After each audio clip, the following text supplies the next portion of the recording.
भगवद गीता में कर्म योग, ज्ञान योग, भक्ति योग सिखाया वाला है। भगवद गीता हमारी जिंदगी में हम जब निराश बनते हैं, निराश से या अंधेरे से प्रकाश की ओर ले जाने की कोशिश करते हैं। भगवद गीता में इतनी गहरी चीजें हैं कि हम उसका सही मायने में अध्ययन नहीं करते हैं। भगवद गीता हम इंसान को तो भगवद गीता एक स्वतंत्रता देती है, कर्म करने के लिए अपने को स्वतंत्र देती है, लेकिन फल के लिए स्वतंत्रता नहीं देती है। भगवद गीता हमें अच्छा करो या बुरा करो उसके लिए स्वतंत्रता देती है, लेकिन जब तुम कर्म करने के बाद फिर अच्छे ही कर्म मिलना चाहिए या फल मिलना चाहिए, यह अपेक्षा आप नहीं कर सकते हैं। भगवद गीता में योग को भी बहुत महत्व दिए वाला है। भगवद गीता से हम क्या सीखते हैं? गीता तो सही मायने में हमें जिंदगी में 3 शक्तियां प्रदान करती है। हमें करने की शक्ति देती है, जानने की शक्ति मिलती है और मानने की शक्ति मिलती है। करने की शक्ति यानी कर्मयोग होता है, जानने की शक्ति यानी ज्ञान योग होता है और मानने की शक्ति यानी भक्ति योग होता है। तो इस तरह विश्वास भाव से संसार की सेवा करना जो कर्म योग कहलाता है, उसमें अपने आप को स्वरूप को जानना चाहिए। अपने आप के स्वरूप में बाहर कुछ नहीं है। इति पिंडे ता ब्रह्मांडे, ये जो कहे वाला है कि बाहर कुछ नहीं है, पूरा संसार बाहर जो है वो एक माया है। सच्ची दुनिया या सच्चा प्यार या सच्चे जीवन की कला ये बाहर नहीं है, ये अंदर है। तो भगवद गीता हमें जो हमारे अंदर का स्वरूप है वह स्वरूप हमें सिखाती है। और मानने की शक्ति जो है, ईश्वर पर श्रद्धा रखकर जो कुछ हो रहा है वह भगवान कर रहा है, ऐसा विश्वास रखकर भगवान को समर्पित हो जाना, यही भक्ति योग है। इसलिए भगवद गीता बड़ी कल्याणकारी, हमारे समस्त मानव जाति के लिए उपदेश करने वाली एक गीता है। भगवद गीता में अपने शरीर जो रहता है, शरीर को ज्यादा तजुब नहीं दे वाली है। शरीर मेरा नहीं है, यह भगवद गीता सिखाती है।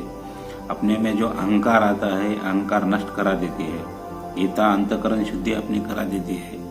जब तक सांसारिक भोग और संग्रह की तरफ दृष्टि हमारी रहेगी, तब तक कोई मनुष्य में ये ताकत नहीं है कि वो अपने स्वरूप की तरफ दृष्टि डाल सके।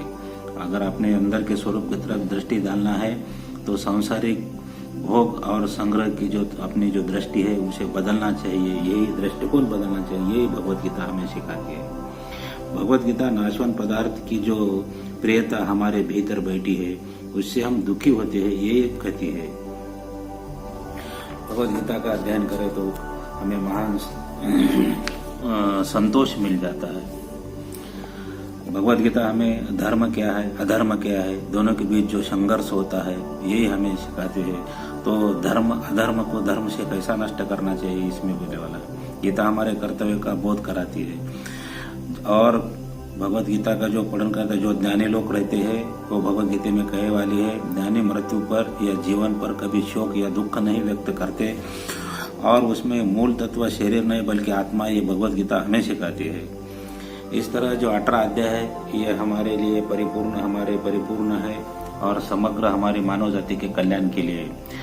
सभी दुखों से, वासना से, क्रोध से, ईर्ष्या से, लाभ से, मोह से, लालच से, यदि सब बंधनों से मुक्ति कोई देता है तो ये हमें भगवद गीता देता है। मनुष्य को पहले खुद का आकलन करना चाहिए, खुद की क्षमता को जानना चाहिए, आत्मज्ञान करवाना चाहिए।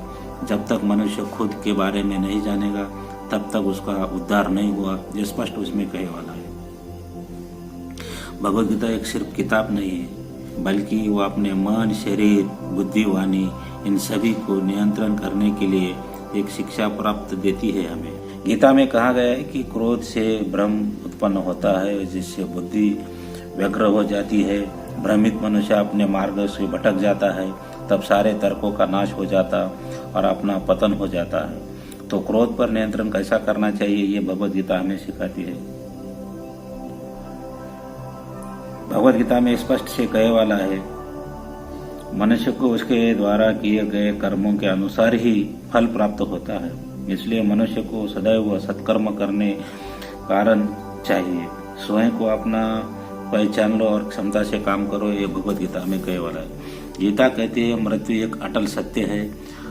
हम जिंदगी में सब में ज्यादा जो डरते हैं तो मौत को डरते हैं, लेकिन भगवत गीता ये कहती है कि अगर कोई अंतिम सत्य है तो वो मृत्यु।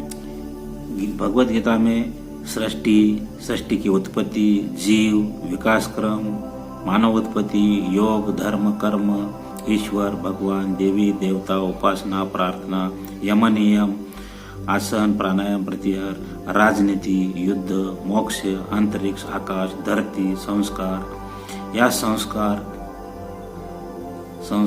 वंश, कुल, नीति, अर्थ, पुनर्जन्म, जीवन, प्रबंधन, राष्ट्र निर्माण, आत्मा, कर्म सिद्धांत और त्रिगुण की संकल्पना, सभी प्राणियों में मैत्री भाव आदि सभी चीजों की जानकारी, गहरी जानकारी हमें मिल जाती है। देखिए, आदत इंसान के दुख का कारण है, ये इसमें स्पष्ट बोले वाला है। भगवत गीता एक उत्तर है दुनिया की हर प्रश्न का। दुनिया का ऐसा कोई प्रश्न नहीं कि जिसका उत्तर भगवान कृष्ण ने गीता में दिया है। हर समस्या का समाधान भगवत गीता में है। भगवत गीता में जीवन की वास्तविक सच्चाई और परेशानियां समाधान बताया है।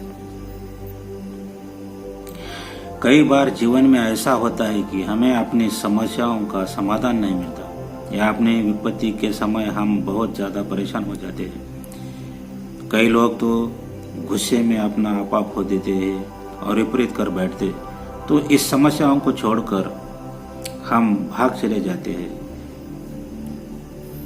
गीता हमें जीवन जीने की कला सिखाती है। रोज रोज डरना यानी खुशियों को छीनना है। क्रोध में मनुष्य का नाश होता है और गीता हमारा देखने का नजरिया बदल देती है। ज्ञानी व्यक्ति ज्ञान से कोई वस्तु या चीज को सही दृष्टिकोण से देखता है, तो अज्ञानी गलत तरीके से देखता है। कर्म करो, फल की इच्छा मत करो। कर्म का फल हर मनुष्य को मिलता है। कर्मण्येवाधिकारस्ते मा फलेषु कदाचन मा कर्म फले हेतुर्भुः मा तो संगोष्ठितो कर्मणि। कर्म करने को तुम स्वतंत्र है, लेकिन फल पाने के लिए तुम स्वतंत्र नहीं। ये गीता में स्पष्ट कहा है। और ये श्लोक अध्याय 2 में ये श्लोक जो दिए वाला है, ये हमारे जिंदगी में हर रोज के लिए अति महत्व है। मन को वश कैसा करना चाहिए, यही भगवत गीता में स्थित प्रज्ञ कैसा होना चाहिए, इसमें कहे वाला है। स्थित प्रज्ञ हम बहुत कोशिश करते हैं, मन हमारा चंचल रहता है, मन इधर उधर भागता है, लेकिन मन को स्थिर कैसा करना चाहिए भगवत गीता में कहे वाला है। जब तक तुम्हारा मन स्थिर नहीं हो जाएगा, एकाग्र नहीं हो जाएगा, या तुम समभाव में नहीं आएंगे, तब तक तुम्हारी जो बुद्धि है या मन है वो चंचल है, वो आगे इधर उधर भागता रहेगा और तुम शांत से नहीं बैठेंगे और तुम दुख भोगोगे। तो इसलिए मन को स्थिर कैसा करना चाहिए, स्थिर भाव में कैसा रहना चाहिए, स्थित प्रज्ञ कैसा रहना चाहिए, ये भगवत गीता हमें सिखाती है। और सही तरह संकट में हम तो खुशियों में या सुख में तो अच्छे रहते हैं, लेकिन जब संकट आती, विपरीत परिस्थिति आती, तब हम डर जाते हैं और उसमें कुछ खो देते हैं, उसमें कुछ आपा खो देते हैं और हम परेशानियां झेल लेते हैं। तो स्थित प्रज्ञ जो देवाला है, तो वो हमें अंगीकार करना चाहिए।